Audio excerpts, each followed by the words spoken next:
बताना सही बच्चे। तो भाई एग्जाम की डेट, सभी एग्जाम जो है धीरे धीरे सबकी डेट आने लगी है। इन एग्जाम की नहीं आई है वो भी आ जाएंगे आगे। अब पढ़ाई को ही रफ्तार देना जरूरी है। देखो आज तक आपसे कहानी है, अब जितनी आप पढ़ाई डेली कर रहे हैं कोशिश करो कि उसकी सवा गुना कर दो आप पहले शुरू के 8-10 दिन, और फिर उसके 1.5 गुना।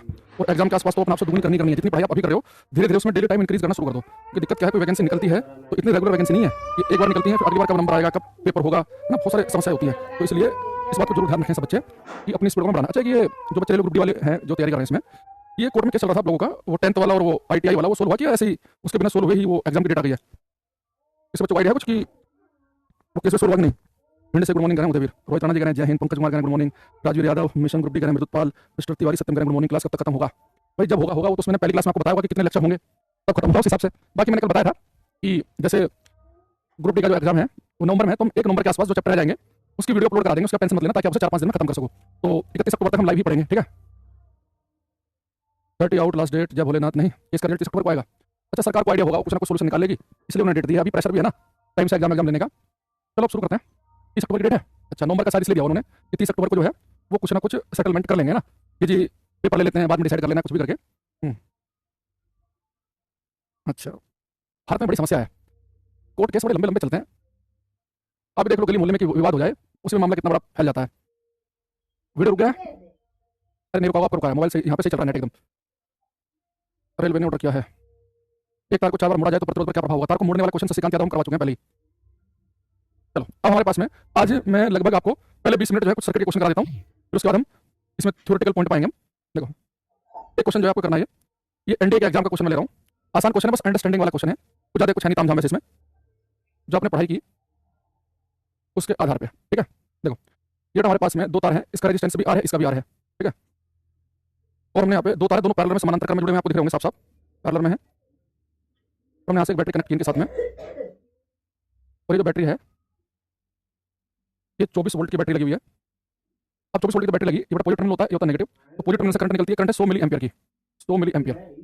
तो आपसे पूछ रहा है कि सर्किट आपके सामने दिया गया है, तो इस सर्किट में आपको बताना है कि समान प्रतिरोध के 2 तार जुड़े हुए हैं इक्वल रेजिस्टेंस के, आपको यहाँ पे आर की वैल्यू बतानी है क्या है। तो जो डायग्राम आपको दिया गया है इसमें जो प्रतिरोध है आर, उसका मान आपको ज्ञात करना है, ठीक है विकास कुमार?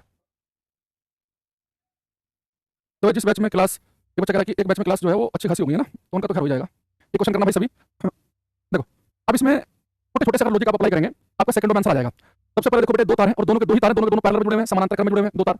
अगर केवल पैरेलल कॉम्बिनेशन हो, तो मैंने कहा केवल प्योर पैरेलल कॉम्बिनेशन है, मिक्स नहीं है कि कुछ तार पैरेलल में कुछ सीरीज में, वो नहीं, केवल अगर प्योर पैरेलल कॉम्बिनेशन हो तो पैरेलल में तो वोल्टेज सेम रहती है। अगर 24 वोल्ट की बैटरी लगी हुई है, यानी इस तार के सिरे पर भी वोल्टेज कितनी होगी 24, कल मैंने जाते लास्ट क्वेश्चन कराया था आपको ये, इस तार के सिरे पर भी वोल्टेज कितनी होगी 24।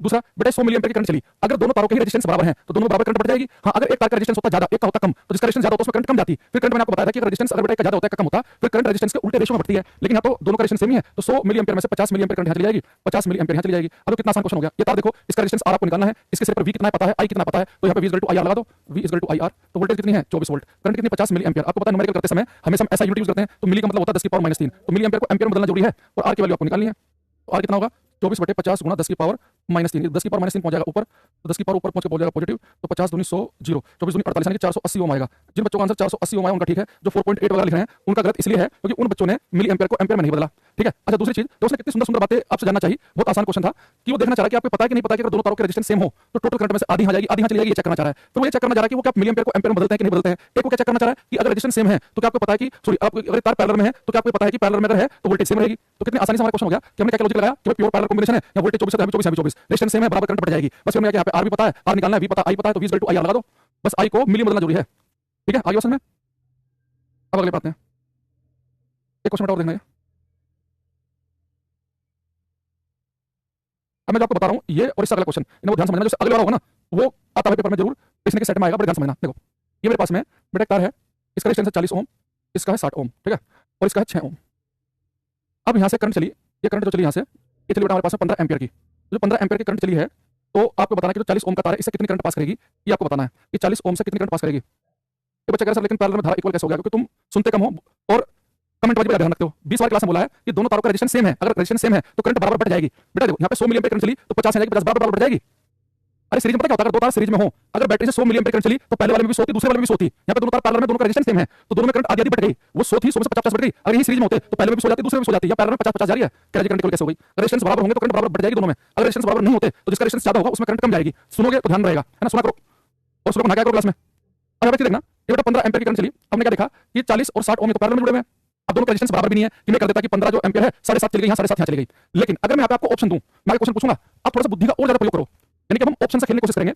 जब भी आप यहाँ देखो बेटा 15 एम्पीयर करंट चली, अगर ये दोनों बराबर रेजिस्टेंस होते, बराबर, तो आप कहते हैं 7.5 एम्पीयर यहाँ जाती, 7.5 यहाँ जाती, और दोनों बराबर होते। लेकिन बराबर तो नहीं है, इसका रेजिस्टेंस कम है, इसका ज्यादा है। इसका मतलब ये है कि अगर ये बराबर होते तो 7.5 जाती, लेकिन इसका रेजिस्टेंस कम है और इसका ज्यादा है, कि इसमें करंट जो है वो 7.5 एम्पीयर से ज्यादा होगी, उसमें 7.5 एम्पीयर से कम होगी। ये गेम समझ पा रहे हो? ये मैं बता रहा हूँ कि आपको पेपर में बाकी बच्चे सोल्व करने बैठेंगे, आप ऑप्शन की हेल्प से कर सकते हैं। आपने क्या लिखा कि दोनों के रेजिस्टेंस अगर बराबर होते तो 15 एम्पीयर में से आधी आधी बढ़ जाती, 7.5, लेकिन इसका रेजिस्टेंस तो कम है, इसमें 7.5 एम्पीयर से ज्यादा जाएगी, जिसका रेजिस्टेंस कम उसमें करंट ज्यादा जाती है, तो 7.5 एम्पीयर से ऊपर का जो ऑप्शन होगा स्वैप लगा देंगे। लेकिन हम सोल्व कर लेते हैं, मान लेते हैं कि सारे ऑप्शन 7.5 से ऊपर के हैं, तो मुझे पता है कि मान लो 15 एम्पीयर में से करंट गई I1, यहाँ करंट गई I2, तो पैरेलल में क्या होता है, रेजिस्टेंस के उल्टे रेशियो में करंट जाती है। तो रेजिस्टेंस का रेशियो कितना है, ये 40 ओम, ये 60 ओम, तो 20 दूनी 40, 20 या 60, तो रेजिस्टेंस का रेशियो 2-3, अगर 2 ही तार हो तो करंट रेशियो से उल्टा होगा, सीधे पलट दो यहाँ से 3-2 हो जाएगा। यानी कि जो 15 एम्पीयर की जो करंट है, इस 15 एम्पीयर को 3-2 के रेशियो में बांटना है, तो टोटल करंट है 15 एम्पीयर, उसे 3-2 के रेशियो में बांटना है, 3-2 के। तो I1 निकालना है मुझे, क्योंकि 40 ओम में कितना जा रहा है, तो टोटल करंट थी 15 एम्पीयर, पहले वाले का हिस्सा कितना है, 3 है, कितने में से, 3 2 5 में से, 5 10 5 15, 3 3 9 एम्पीयर, यानी कि I1 की वैल्यू होगी 9 एम्पीयर, तो I2 100% कितनी बचेगी, 6 एम्पीयर की बचेगी। तो 9 एम्पीयर आंसर है। 7.5 से ज्यादा आया कि नहीं आया, या 7.5 से ज्यादा आ गया, और वहाँ पे आंसर क्या है बेटा हमारा, 7.5 से कम आया।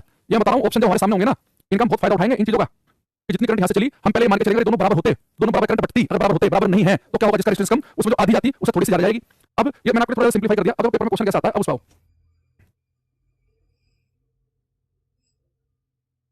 जितने भी रेडियो ऑपरेटर वाले बच्चे हैं, वायरलेस ऑपरेटर वाले बच्चे हैं, रेलवे वाले बच्चे हैं, ये ध्यान से करना भाई क्वेश्चन। ये मैंने यहाँ पे एक बैटरी ली,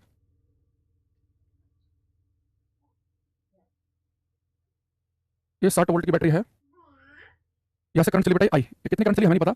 इस तार का रेजिस्टेंस 20 ओम है, इसका 30 ओम है, इसका 8 ओम है। तो आपको बताना है कि जो करंट चल रही आई, इसमें से 20 ओम वाले तार में कितनी करंट जाएगी, ये आपको बताना है। 20 ओम वाले तार में कितनी करंट जाएगी बेटा, इस क्वेश्चन को समझना, इस वाली वैरायटी का क्वेश्चन पेपर में आता है, ये करना है सभी को।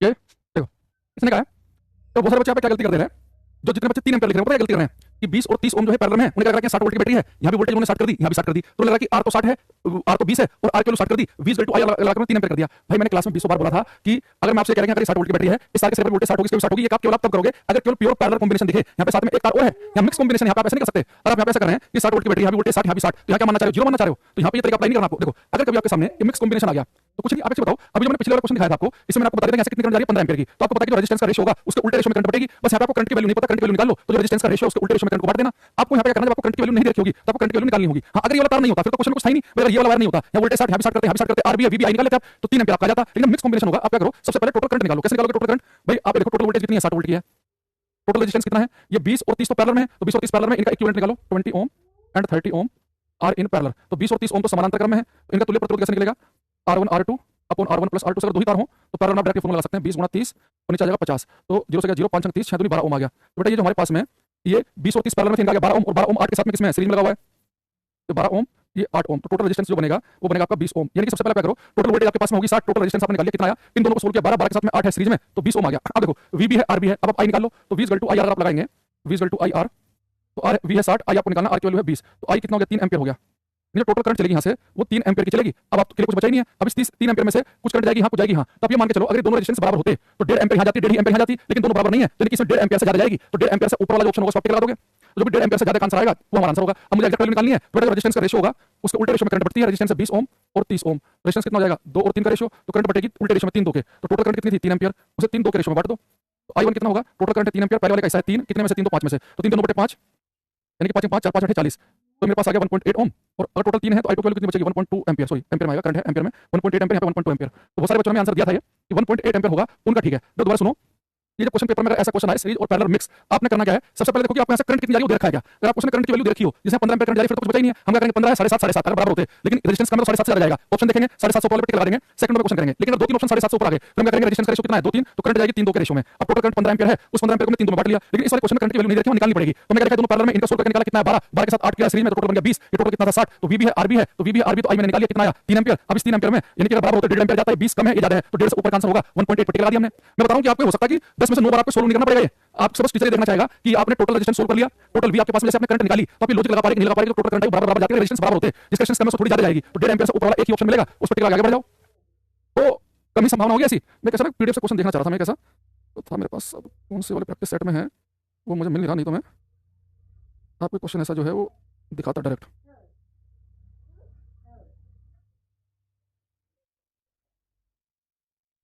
एक सेकंड रुको, मिल जाए तो।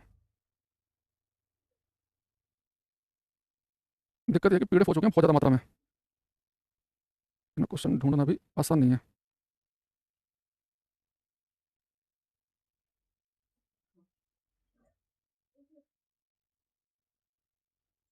चलो इस क्वेश्चन को करा देते हैं अभी यार।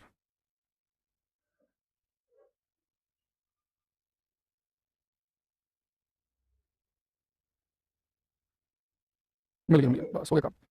ठीक है, एक क्वेश्चन आपको दिखा रहा हूँ और ये आपको करना है, जैसा मैंने बताया कोशिश करनी है फास्ट करने की, और जो लॉजिक बताया गया उन्हें अप्लाई करने की, ठीक है।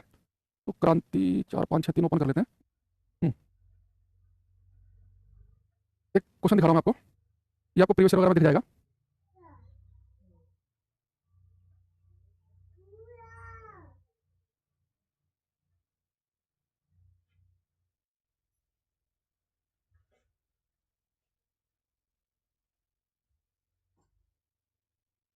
ये क्या हो गया, कहाँ जा रहे हैं क्वेश्चन, ये क्वेश्चन नंबर 17 करना, क्वेश्चन नंबर 17 करो। क्वेश्चन में कह रहा है कि परिपथ के लिए ए और बी के बीच समतुल्य प्रतिरोध, जो बेटा पॉइंट ए है और पॉइंट बी है, एक सेकंड में तुल्य प्रतिरोध बताना। तुल्य प्रतिरोध का मतलब ये है कि सारे रेजिस्टेंस को हम हटाकर सारे को सोल्व करके एक सिंगल रेजिस्टेंस बनाए कितना होगा, और ये कह रहा है कि विभवांतर कितना है ए और बी के बीच, शायद तो करंट तो दे रखी है उसने, ये तो अलग क्वेश्चन है वैसे, पर इसे भी आप करो। देखो जैसे क्वेश्चन आपके सामने आया, आपने करना है कि तो पॉइंट ए और पॉइंट बी के बीच में रेजिस्टेंस बताना टोटल कितना होगा। तो यहाँ से 2 एम्पीयर की करंट चली, तो आप सबको पता है कि भैया जब 2 एम्पीयर करंट चलेगी कुछ करंट यहाँ जाएगी कुछ करंट यहाँ जाएगी, अब यहाँ से भी कुछ करंट यहाँ चली जाएगी कुछ यहाँ जाएगी, यानी 6 और 6 किसमें है, आप सर पैरेलल में समानांतर क्रम में, तो ये दोनों पैरेलल में देखो बिना पेन चलाए क्वेश्चन करने की कोशिश करो, 6 6 पैरेलल में, अगर दोनों का रेजिस्टेंस सेम है तो किसी एक का रेजिस्टेंस पकड़ो, जितने तारों से डिवाइड कर दो, यानी क्या बन जाएगा 3 ओम। अब ये 3 और 3 भी किसमें है पैरेलल में है, तो किसी एक का रेजिस्टेंस पकड़ेंगे, 3 टोटल तारें 2 से भाग करेंगे, कितना बनेगा 1.5 ओम, 1.5 और 2.5 टोटल कितना बनेगा 4 ओम, रेजिस्टेंस बनेगा 4 ओम, ये मेरा काम हो गया। यानी कि अगर मैं ए और बी के बीच में एक सिंगल तार लगाऊं तो 4 ओम का होगा, और कितनी करंट पास कर रही है 2 एम्पीयर की, तो V इक्वल टू होता है IR, तो करंट पास कर रही है 2 एम्पीयर के रेजिस्टेंस से 4 यानी कि हो जाएगा 8 वोल्ट, यानी ए आंसर आ जाएगा क्वेश्चन का, ए आंसर। बिना पेन चलाए कर पाएंगे नहीं, ये बच्चा क्या कर दिया, अर्जुन ने कर दिया, दीपक ने, प्रियांशु ने, बहुत बढ़िया। देखो जो बच्चे इस बात को समझ गए हैं कि अगर रेजिस्टेंस सेम हो तो फिर हमें फॉर्मूला नहीं लगाना, रेजिस्टेंस सेम है तो पैरेलल में क्या करते हैं, किसी एक तार का रेजिस्टेंस पकड़ेंगे, जितने तारों से डिवाइड कर देंगे, इनका टोटल कितना आ जाएगा 3 ओम, यानी इन दोनों को हटा के 3 ओम बन गया। अब 3 और 3 ये भी पैरेलल में है, तो किसी एक तार का रेजिस्टेंस पकड़ेंगे, जितने तार हैं उसे डिवाइड कर देंगे 2, तो कितना आ जाएगा 1.5 ओम। अब इन सबको हम सोल्व करेंगे तो 1.5 ओम आ गया, ये 1.5 2.5 के साथ सीरीज में, यानी टोटल बन गया 4 ओम, रेजिस्टेंस आ गया 4 ओम, और करंट कितनी पास कर रही है 2 एम्पीयर की, तो V इक्वल टू होता है IR, टोटल रेजिस्टेंस बना 4, करंट है 2 4 2 8 वोल्ट आ गया, यानी हमारा आंसर बन गया ए ऑप्शन। ये बच्चा टेलीग्राम हैक हो गया, किसका टेलीग्राम हैक हो गया हमारा,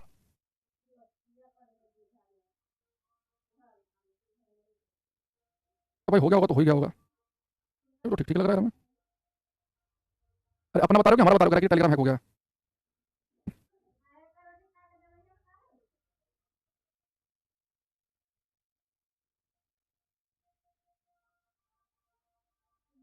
जा रहे कमेंट तो जा रहे हैं। एक बार क्या हुआ, अभी टेलीग्राम में हमारे 29,000 के आसपास बच्चे हैं, अभी 2 ढाई साल पहले इसमें 40,000 बच्चे जब हो गए थे, तो ये इस पे स्ट्राइक लगी थी, पूरा का पूरा जो है तो हमारा टेलीग्राम चैनल पूरा चला गया था, इसमें 40,000 बच्चे थे। फिर उसके बाद में क्या किया, दोबारा से स्टार्ट किया जीरो से, नहीं तो इसमें 1 लाख से ज़्यादा बच्चे होते, 1 सवा लाख टेलीग्राम में, 40,000 तो चल हमारा उड़ गया। फिर मैंने 1 2 महीने तक तो फिर कुछ किया नहीं, फिर मन हट गया एकदम, मैंने कहा यार जीरो से स्टार्ट करना पड़ेगा। फिर किया 1 2 महीने बाद, अब 50,000 होने वाले हैं। अच्छा अब एक चीज़ देखो, एक बड़ा क्वेश्चन जो है आपको ट्रायंगुलर शेप वाला करना है, ट्रायंगल की शेप वाला, एक ट्रायंगुलर शेप वाला आता है इसमें क्वेश्चन पेपर में, ये हमारे पास में 1 2 3, ठीक, एक तार ये है, एक ये है, एक ये है, ये पॉइंट ए ले लिया मैंने, ये पॉइंट बी। देखो किन दो बिंदुओं के बीच में प्रतिरोध पूछ रहा है, वो 2 पॉइंट डिफाइन में जोड़ी है, तो मेरे पास 3 तारें ट्रायंगल के शेप में है, ठीक है। इसका रेजिस्टेंस ये बेटा मान लो कि 15 ओम का है, ये 5 ओम का है, ये 30 ओम का है। आपको ए और बी के बीच में तुल्य प्रतिरोध बताना क्या होगा, find equivalent resistance between points A and B, बिंदु ए और बी के बीच में तुल्य प्रतिरोध ज्ञात कीजिए। ए और बी के बीच में तुल्य प्रतिरोध क्या होगा, ये करो, अगर मेरे पास में एक ट्रायंगुलर शेप में हो, देखो आपको बेटा पॉइंट ए और बी मैंने यहाँ पे लिया, ये पॉइंट ए बी है, ये मान लो कि सी है, तो पॉइंट ए और बी के बीच में तुल्य प्रतिरोध, तो आपको सर ए और बी के बीच में तो 30 ओम का तार तो ये है, ए और बी के बीच में 30 ओम का, और ए और बी के बीच में ये 15 और ये 5, अगर मैं अभी फिलहाल के लिए सी को हटा देता हूं, कंफ्यूजन होता है कि आप देखो ये ए पॉइंट है बी है, ए और बी के बीच में 30 ओम है, ये बेटा ये 15 और 5 भी तो ए और बी के बीच में है, ये एक से जुड़ा हुआ है, एक बी से, तो 15 5 मैं यहाँ से आपसे कहूँ कि यहाँ से मैंने करंट छोड़ दी, तो कुछ करंट जाएगी यहाँ, कुछ जाएगी यहाँ, ये मान लो I1 करंट है, I2 है, तो जो I1 करंट इससे जाएगी वही करंट तो इससे भी जाएगी, यानी कि 15 और 5 सीरीज में है, तो 15 5 कितना हो गया 20, यानी ए और बी के बीच में 30 ओम का तार है और एक 20 ओम का तार है, ए और बी के बीच में एक 20 है और एक 30 है, इसे अगर आप सोल्व करेंगे तो इनका जो इक्विवेलेंट रेजिस्टेंस आएगा वो 12 ओम आएगा, तो 12 ओम बनेगा। दूसरी चीज अब एक बात ध्यान रखना, अगर मैं ये पॉइंट ए और बी यही सेम ट्रायंगल लूं, लेकिन पॉइंट ए और बी यहाँ की जगह मैं ए यहाँ लिखकर बी यहाँ लिख दूं तो आंसर बदल जाएगा। अगर मैं काम करूं आपके सामने, अगर मैं ये वाला पॉइंट जो है मैंने यहाँ पे ए और बी यहाँ पे लिया, अगर मैं ए को यहाँ ले लूं बी को यहाँ ले लूं तो ए और बी के बीच में तो कितना हो जाएगा 15 ओम और कितना हो जाएगा 30 और 5 35, फिर 15 और 35 पैरेलल में आएंगे। तो कल एक बच्चा टेलीग्राम पे कमेंट में लिखा था कि 3 तार जो है वो ट्रायंगुलर शेप में तुल्य प्रतिरोध बताओ, भैया किन दो पॉइंट के बीच में बताना है, बताओ। या पॉइंट ए और बी है, ए और बी के बीच में 30 है और कितना है 15 और 5 20 है, अगर मैं पॉइंट ए ले लूं पॉइंट बी ले लूं तो ए और बी के बीच में 15 हो जाएगा और कितना हो जाएगा 35, तो फिर 15 और 35 आएगा। मैं अगर इन दोनों पॉइंट के बीच में तुल्य प्रतिरोध निकालूं तो इन दोनों के बीच में 5 ओम का हो जाएगा और 45 हो जाएगा, तो हर बार आंसर अलग अलग आएगा। तो किन दो बिंदुओं के बीच में तुल्य प्रतिरोध ज्ञात किया जा रहा है वो दोनों बिंदु पता होने चाहिए हमें। आया समझ में? एक बच्चा कह रहा है कि सर माफ कीजिए मैडम ने 1.5 घंटे क्लास कर दिया, आप भी कर दो। मैं मैडम तो एक बार पूरे क्लास में लेती हैं, मान लो कहीं जा रही है आपकी क्लास हो रही है डेली, तो कौन क्या कर रहा है वो भाई मत बताओ हमें कि कौन क्या कर रहा है, 1.5 घंटा ले रहा है 1.5 घंटा ले रहा है। अब आ जाओ यहाँ पे, अब इसमें लिखेंगे हम इलेक्ट्रिक पावर वैद्युत शक्ति, इलेक्ट्रिक पावर वैद्युत शक्ति।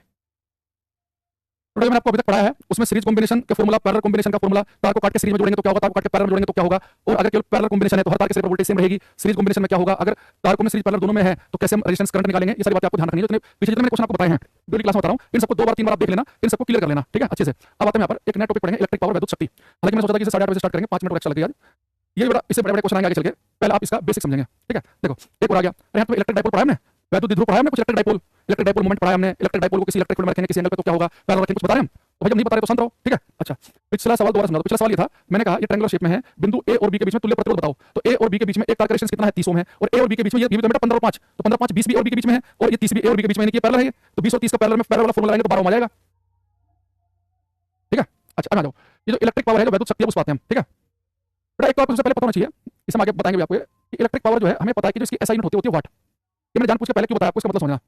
जैसे आप सबको पता है कि हमारे घर में कोई बल्ब लगा हुआ है, एक मान लो कि 60 वाट का बल्ब है, एक 100 वाट का बल्ब है, तो अगर मैं आपसे कहूं कि 100 वाट के बल्ब अगर आप घर में डेली खुला छोड़ दोगे तो बिजली का बिल ज्यादा आएगा, या 5-5 वाट की एलईडी खुली छोड़ दोगे तो बिजली का बिल ज्यादा आएगा। आपको सीधी सी बात है, जितने पावर का जितने वाट का बल्ब खुला छोड़ेंगे उतने ज्यादा बिजली का बिल आएगा। मैं कहूंगा क्यों, ज्यादा वाट का बल्ब खुला छोड़ दें घर में पूरे महीने तो बिजली का बिल ज्यादा क्यों आएगा, क्योंकि आप कहेंगे जितने वाट का बल्ब होगा, जितने वाट की कोई भी चीज हमारे घर में लगी है, चाहे वो एसी लगी है, चाहे वो गीजर लगा है, चाहे प्रेस लगी है, जितनी भी ज्यादा वाट की कोई चीज हमारे घर में होगी वो ज्यादा इलेक्ट्रिसिटी का कंजम्पशन करती है, वैद्युत ऊर्जा की ज्यादा खपत करती है, इसलिए बिजली का बिल ज्यादा आता है। तो इलेक्ट्रिक पावर क्या होती है, the rate of consumption of electric energy, वैद्युत ऊर्जा के व्यय होने की दर। तो कोई इंस्ट्रूमेंट कितना तेजी के साथ वैद्युत ऊर्जा को खर्च करेगा, कितना तेजी के साथ इलेक्ट्रिक एनर्जी कंज्यूम करेगा, तो वो होती है उसकी पावर। तो जितने ज्यादा वाट के बल्ब, जितने वाट का पंखा, जितने वाट का गीजर होगा वो इलेक्ट्रिसिटी कंज्यूम उतना तेजी के साथ करेगा, तो बिजली का बिल ज्यादा आएगा। अब आप लिखेंगे इसके पहले डेफिनेशन लिखेंगे इलेक्ट्रिक पावर की, द रेट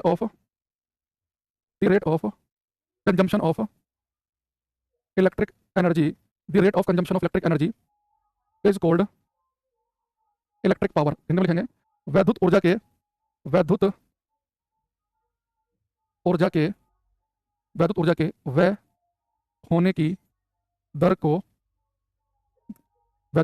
होने की दर को वैद्युत शक्ति कहते हैं।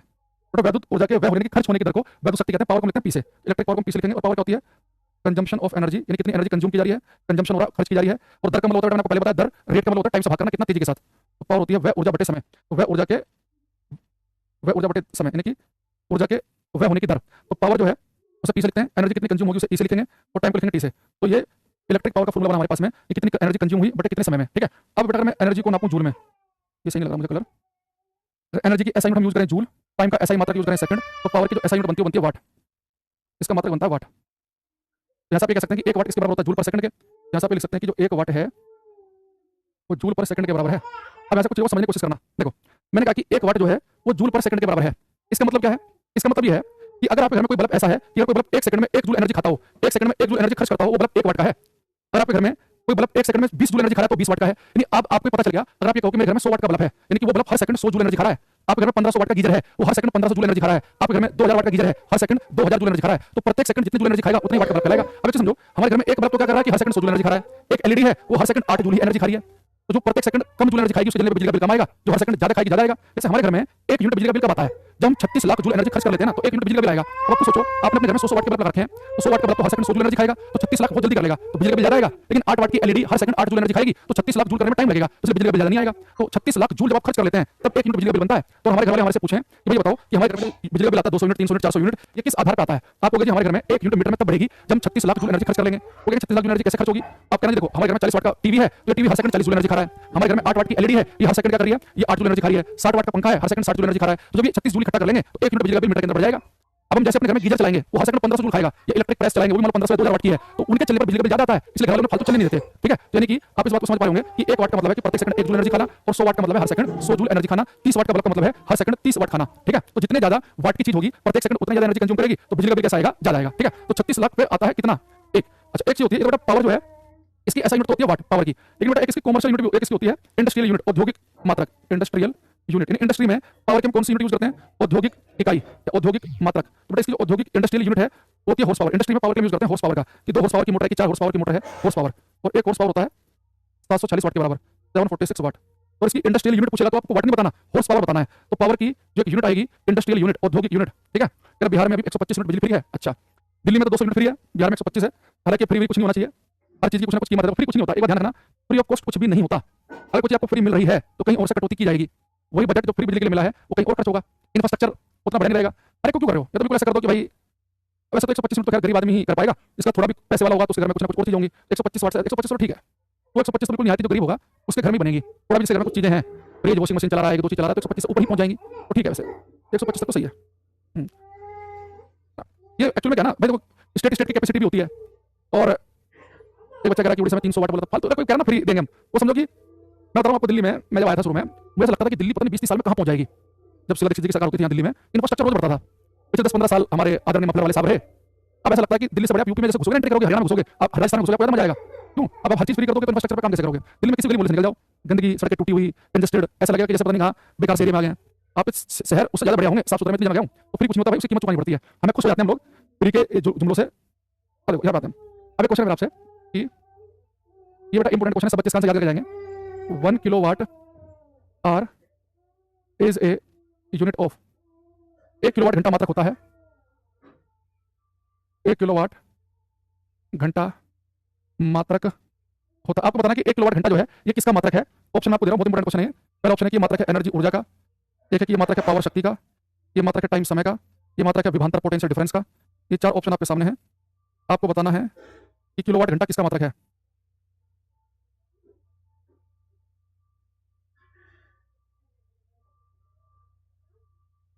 ये करो, ठीक है, ये करो, तो बच्चे करेंगे ट्राई ये क्वेश्चन।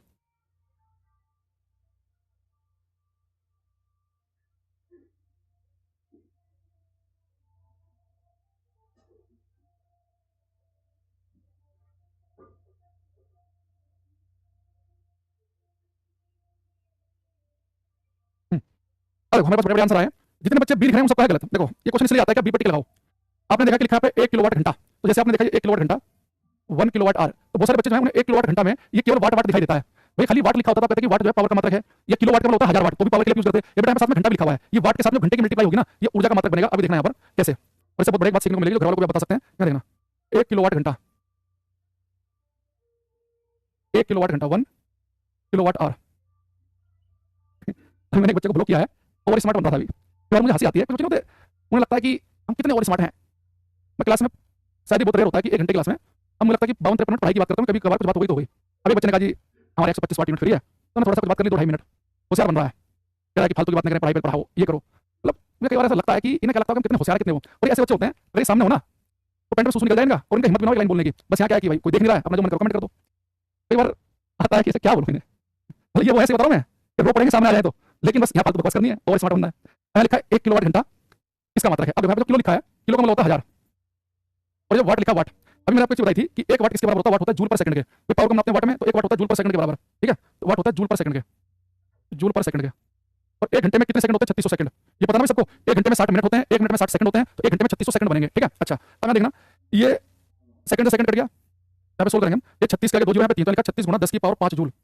यानी कि बेटा 1 किलोवाट घंटा को जो आपने सोल्व करा, ध्यान से देखना, 1 किलोवाट घंटा से बहुत क्वेश्चन आते हैं। मैं बार-बार बोल रहा हूं, जो बच्चा क्लास में आ गया इसका आंसर याद करके निकला तो क्लास में आना सफल है उसका। 1 किलोवाट घंटा जो है वो 36 लाख जूल के बराबर है। अब जूल तो किसके लिए यूज करते हैं? एनर्जी के लिए। अभी तो 1 किलोवाट घंटा जो बेटा 36 लाख जूल के बराबर है। ये सब कैसे लिख सकते हैं? 3.6 गुना 10 की पावर 6 जूल। तो भाई इंपॉर्टेंट क्यों है?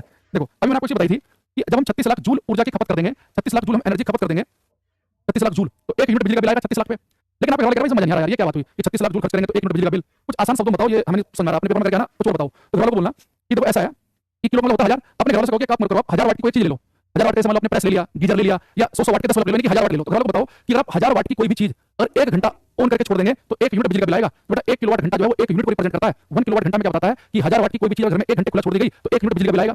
इसलिए हमारे घर वाले बड़ा गुस्सा हो जाता है, गीजर खुला छोड़ दो घर में। अभी सर्दी का मौसम आएगा दिसंबर जनवरी में, मान लो कि आप घर में 2000 वाट का गीजर है। अब मुझे पता है कि 1000 वाट की चीज 1 घंटा खुला छोड़ देंगे, 1000 वाट की चीज 1 घंटा, तो 1 यूनिट बिजली का बिल आएगा। और 2000 वाट होंगे तो आधे घंटे में ही 1 यूनिट बिजली का बिल बन जाएगा। तो सर्दियों में अगर आपने 2000 वाट का जो गीजर अगर आपके घर में है उसे आधा घंटा भी ऑन छोड़ दिया फालतू, जो यूज करना तो करना ही है, तो 1 यूनिट बिजली का बिल आएगा। अगर 1000 वाट का गीजर है तो 1 घंटा खुला छोड़ देंगे तो 1 यूनिट बिजली का बिल आएगा। तो घर वाले आप कैसे बताएंगे कि अगर आप 1000 वाट की कोई चीज ले लो या 100 वाट के 10 बल्ब ले लो, उन्हें 1 घंटा खुला छोड़ दो, 1 यूनिट बिजली का बिल आता है घर में। या आप कह सकते हैं हम 36 लाख जूल एनर्जी खर्च कर देते हैं तो 1 यूनिट बिजली का बिल आता है। तो मेरे हिसाब से इसका मतलब क्या आप इससे ज्यादा बड़े समझेंगे कि हां भाई 1000 वाट का हमारे पास प्रेस है, 1 घंटा अगर हमने ऑन कर दिया उसे 1 यूनिट बिजली का बिल बढ़ जाएगा, ज्यादा अच्छा कनेक्ट कर पाएंगे। जो किलोवाट घंटा इसमें यूनिट लिखते हैं, तो 1 किलोवाट घंटा जो होता है ये 1 यूनिट के बराबर होता है। 1 किलोवाट आवर जो है ना वो 1 यूनिट के बराबर है। ठीक है, 1 किलोवाट घंटा जो होता है वो 1 यूनिट को रिप्रेजेंट करता है। बेटा किलोवाट घंटा जो है ना ये किसका मात्रक है? ये फाइनली किसका बराबर है? 36 लाख जूल के। यहाँ से क्वेश्चन तो कैसे आएंगे? 1 किलोवाट घंटा में कितने जूल होते हैं? 3.6 गुना 10 की पावर 6 जूल। तो 1 किलोवाट घंटा में कितने होते हैं? कितने जूल होते हैं? एक पूछेगा किलोवाट घंटा किसका मात्रक है? ऊर्जा का। और ये ऊर्जा का कौन सा मात्रक है? कमर्शियल वाणिज्यिक मात्रक। कमर्शियल यानी कि हम पैसे का लेन देन कर रहे हैं। ये 1 यूनिट बिजली का बिल आया, 1 यूनिट 8 रुपए की 8 रुपए दो, तो ये ऊर्जा का मात्रक है, ये एनर्जी का कमर्शियल यूनिट है ये। ठीक है, आगे आप लिखेंगे kilowatt hour is a unit of